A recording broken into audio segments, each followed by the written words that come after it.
sebab dalam Islam datangnya gundah, sedih, gelisah itu justru dari dua hal: dangkalnya pemahaman agama terhadap agama dan juga dosa yang dilakukan.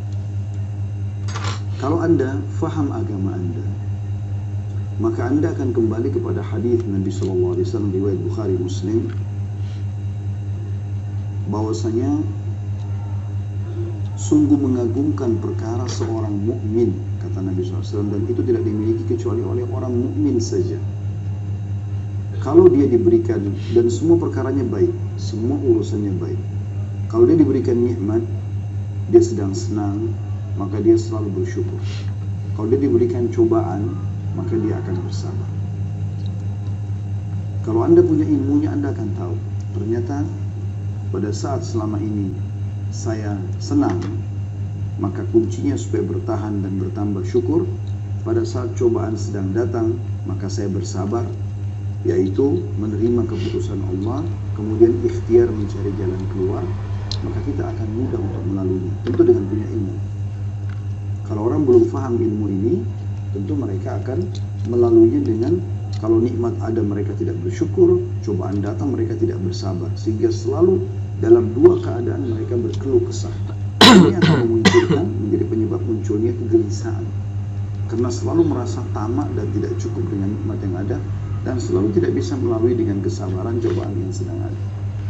Padahal syukur dalam sebuah nikmat dan sabar dengan cobaan yang sedang datang, dua sayap. Seperti kalau pesawat punya dua sayap yang bisa mengimbangi perjalanan kita selama kehidupan di muka bumi.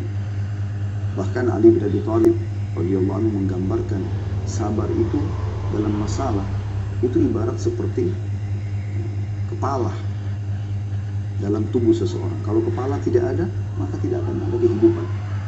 Seperti itu kurang lebih gambarannya. Dan seorang mukmin akan selalu nikmat datang dia syukuri, kalau cobaan datang dijadikan sebagai bahan introspeksi dia. Ada masalah apa? Kenapa Allah Subhanahu wa taala sedang menguji saya? Gitu kan? Karena memang ada hadis Nabi SAW yang sahih berbunyi, sesungguhnya seseorang bisa tertahan dari rezekinya, kenikmatan yang didapatkan justru karena dosa yang dia lakukan. Itu ilmu. Kalau dia tahu teorinya, dia akan lebih mudah untuk melalui. Oleh karena itu teman-teman saya ajak, jangan pernah berhenti untuk selalu komunikasi dengan para ulama-ulama kaum muslimin, dengan dai-dai. Di Indonesia Masya Allah melimpah sekali dai-dai dan ulama, di Malaysia pun begitu. Saya beberapa kali diundang oleh teman-teman di sana, Masya Allah banyak tokoh-tokoh masyarakat kita yang punya ilmu, kapabilitas yang cukup. Tinggal bagaimana kita sering komunikasikan sama mereka. Pada saat Anda punya perusahaan, Anda selalu jangan lepas untuk komunikasi dengan para ulama. Kira-kira ini halal atau tidak? Kira-kira pegawai ini kalau dia melakukan pelanggaran seperti ini secara agama, saya udah boleh berhenti ini atau belum? Atau apa saja sumber modal sistem yang sedang dipakai, produk yang dijual, apakah semua sudah sesuai dengan agama? Jadi selalu ada agama yang menjadi pengontrolnya. Begitu juga dengan Anda dalam rumah tangga. Ada figur ulama yang Anda jadikan sebagai penengah dalam masalah-masalah dalam rumah tangga. Apakah antara suami istri, apakah antara orang tua sama anak, apakah anak sama orang tua, atau mungkin sama kerabat secara umum. Ini satu sisi. Penyebab gundah gelisah ini adalah karena kurangnya ilmu. Sehingga selalu kalau nikmat Anda tidak bersyukur, kalau ada cobaan tidak bersabar. Seperti itulah. Ya. Kalau dia punya ilmunya, dia akan bisa melalui semua itu. Yang kedua, yang menjadi penyebab adalah dosa. Dan ini yang banyak sekali di antara kaum muslimin tidak memahami. Sebenarnya sumpah, sedih itu karena dosa. Tidak ada alasan yang lain. Seperti ibaratnya Anda kerja di satu perusahaan. Kalau Anda menjadi seorang pegawai yang prestasi, datang on time, kerjakan pekerjaan yang diminta, ya. Kita selalu mengikuti peraturan yang ada. Maka saya yakin Anda akan senang saja, happy aja di perusahaan itu. Begitu juga dengan atasan Anda pun akan mendapatkan semua bonus, gaji, yang dijanjikan. Berbeda sekali dengan pegawai yang ugal-ugalan. Kalau bahasa Indonesia ugal-ugalan, orang yang teledor, lalai. Dia datang kapan dia mau, pekerjaan tidak selesai, sering melanggar peraturan-peraturan. Maka kita akan temukan orang seperti ini akan ada tekanan-tekanan dari perusahaan, ancaman-ancaman mengurangi fasilitas dia, sehingga membuat dia jadi gelisah. Dia sendiri melahirkan kegelisahan itu. Kegundahan itu muncul karena perbuatan dia. Jadi karena pelanggaran. Kalau tidak ada pelanggaran tidak akan terjadi hal itu. Oleh karena itu teman-teman jangan pernah dianggap remeh sedikit pun tentang masalah pelanggaran. Kita kembali kepada histori awal ayah kita Adam alaihissalam. Nabi Adam alaihissalam diciptakan oleh Allah Subhanahu wa taala lalu diletakkan di surga. Kita sudah tahu semuanya. Taruh di surga bersama istrinya Hawa alaihi wassalatu wassalam. Allah Subhanahu wa taala menyuruh Nabi Adam dan Hawa boleh menikmati apa saja di surga. Semuanya, istananya, buah-buahannya, airnya, semuanya. Allah menguji Nabi Adam AS dengan mengatakan, hanya jangan sentuh satu pohon ini. Ini saja. Karena ini saya melarangnya kata Allah. Sudah selesai. Iblis datang mengganggu Adam AS, lalu membisikkan bisikannya yang menggoda, mengatakan, wahai Adam, sesungguhnya engkau tidak dilarang memakan buah ini kecuali karena kalau kau makan kau akan jadi kekal. Kau tidak akan melalui proses kematian. Maka Nabi Adam pun tergoda lalu kemudian memakan buah tersebut. Lalu karena kemaksiatan kepada Allah ini Allah hukum Adam alaihissalam. Coba teman-teman kita renungi dulu firman Allah Subhanahu wa taala. Saya berharap teman-teman buka di aplikasi handphonenya Al-Quran, surat Toha, surah nomor 20, ayatnya 121 sampai 127. Saya ulangi, surah Toha, surah nomor 20, ayat 121 sampai 127. Saya akan bacakan. A'udzu billahi minasyaitonir rajim. Wa 'asa Adamu rabbahu fagawa. Tsumma ijtabahu rabbuhu fataba 'alaihi wa hada.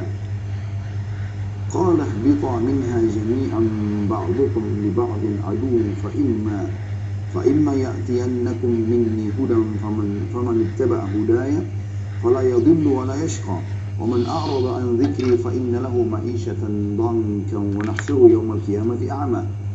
Qala rabbi lima hasyartani a'ma wa qad kuntu basira. Qala kadzalika atatka ayatuna fanasitaha wa kadzalika al-yawma tunsa. وَكَذَلِكَ نَجْزِي مَنْ أَسْرَفَ وَلَمْ يُؤْمِنْ بِآيَاتِ رَبِّهِ وَلَعَذَابُ الْآخِرَةِ أَشَدُّ وَأَبْقَى. Terjemahannya, dan Adam pun mendurhakai Rabb-nya. Ini awal kemaksiatan terjadi. Maka ia pun sesat. Allah sudah larang. Allah Subhanahu wa taala sebagai pencipta, saudaraku seiman, memberikan kepada Anda banyak sekali nikmat. Dan opsinya, pilihannya banyak sekali. Kayak misalnya makanan. Boleh makan sapi, kambing, ayam, kelinci, semua hewan yang ada di lautan. Halal.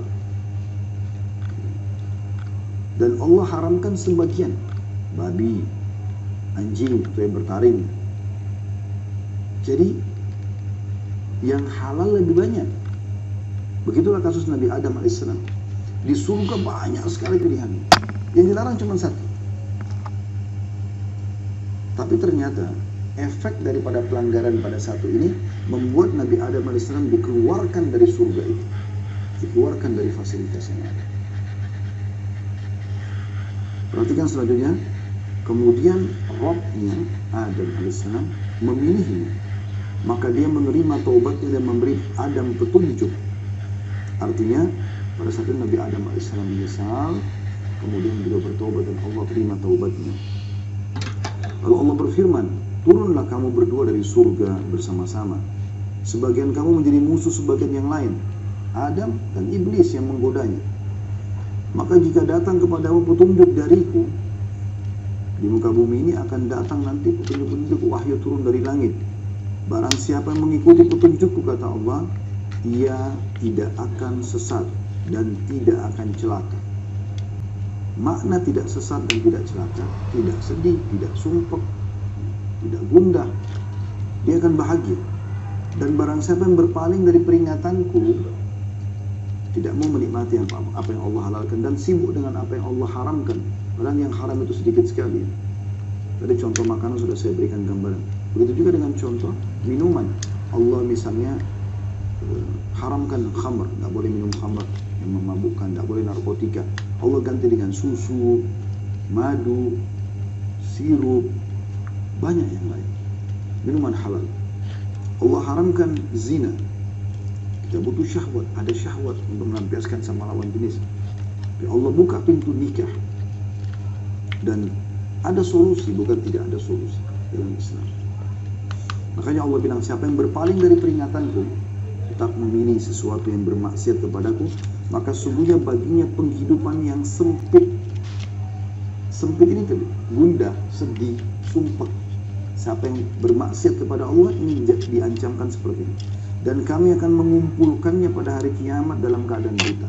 Dibangkitkan nanti di mahsyar hari kiamat buta. Lalu dia akan berkata, ya Rabbku, wahai penciptaku, mengapa engkau menghimpun aku dalam keadaan buta? Padahal aku dahulu, maksudnya di dunia, dalam keadaan bisa melihat. Allah berfirman, demikianlah. Telah datang kepadamu ayat-ayat kami, maka kamu melupakannya. Dan begitu pula pada hari ini pun kamu dilupakan. Di hari kiamat tidak akan dilihat oleh Allah SWT. Dan demikianlah kami membalas orang-orang yang melampaui batas dan tidak percaya terhadap ayat-ayat Rabb-nya. Maksudnya